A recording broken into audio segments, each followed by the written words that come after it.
২০২৫-২৬ অর্থবছরের প্রস্তাবিত বাজেটে বেশ কিছু পণ্যের শুল্ক কর বাড়ানোর প্রস্তাব দিয়েছেন অর্থ উপদেষ্টা সালেহ উদ্দিন আহমেদ।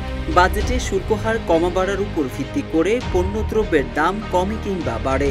এবারের বাজেটে বেশ কিছু পণ্যের দাম বাড়তে পারে।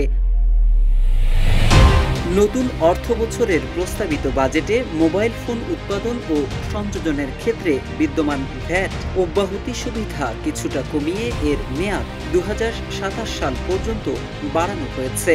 দুই ক্ষেত্রে ২.৫% করে ভ্যাট বাড়ানোর প্রস্তাব করা হয়েছে। সিগারেট পেপার আমদানির ক্ষেত্রে সম্পূরক শুল্ক হার ১৫০%-এর পরিবর্তে ৩০০%-এর প্রস্তাব করা হয়েছে, অর্থাৎ বাড়ছে দাম।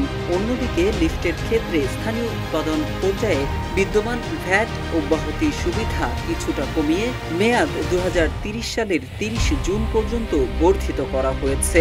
ফলে লিফটের দামও কিছুটা বাড়তে পারে।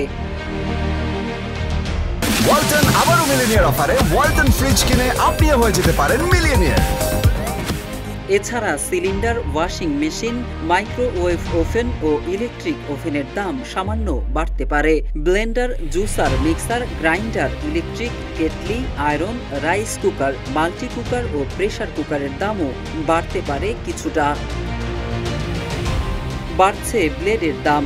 বিদেশি চকলেটের দামও বর্তমানের চেয়ে বাড়তে পারে। প্লাস্টিকের তৈজসপত্রের দাম বাড়লেও ভ্যাট ছাড় পাচ্ছে পরিবেশ বান্ধব তৈজসপত্র। প্রসাধনী আমদানিতে শুল্কায়ন মূল্য অনেকটাই বাড়ানো হয়েছে। ফলে লিপস্টিক সহ অন্যান্য প্রসাধনীর দাম বাড়তে পারে সাবান ও শ্যাম্পুর দামও।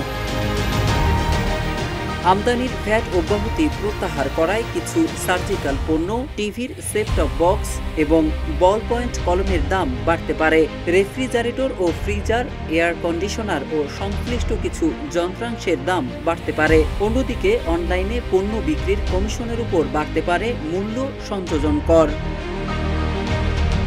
Self copy paper, duplex board, coated পেপারের ক্ষেত্রে উৎপাদন পর্যায়ে ভ্যাট বাড়তে যাচ্ছে, অর্থাৎ দামও বাড়তে যাচ্ছে। কটন সুতার দাম কিছুটা বাড়তে পারে। হালকা ইস্পাতের উৎপাদন পর্যায়ে সুনির্দিষ্ট কর প্রায় ২০% বৃদ্ধির প্রস্তাব করা হয়েছে। নির্মাণ সংস্থা সেবার মূল্য সংযোজন কর ৭.৫%-এর পরিবর্তে 10%-এর কথা বলা হয়েছে। তারকাটা ও টোপকাটা সহ বিভিন্ন প্রকারের screw, nut, electric, night hardware এবং পোল ফিটিংস ইত্যাদি উৎপাদনের ক্ষেত্রে উৎপাদন পর্যায়ে ভ্যাট হার ৫%-এর পরিবর্তে ৭.৫%-এর প্রস্তাব দেওয়া হয়েছে, অর্থাৎ বাড়তে যাচ্ছে এসবের দামও। মোহাম্মদ সাইফুল ইসলাম, ইত্তেফাক।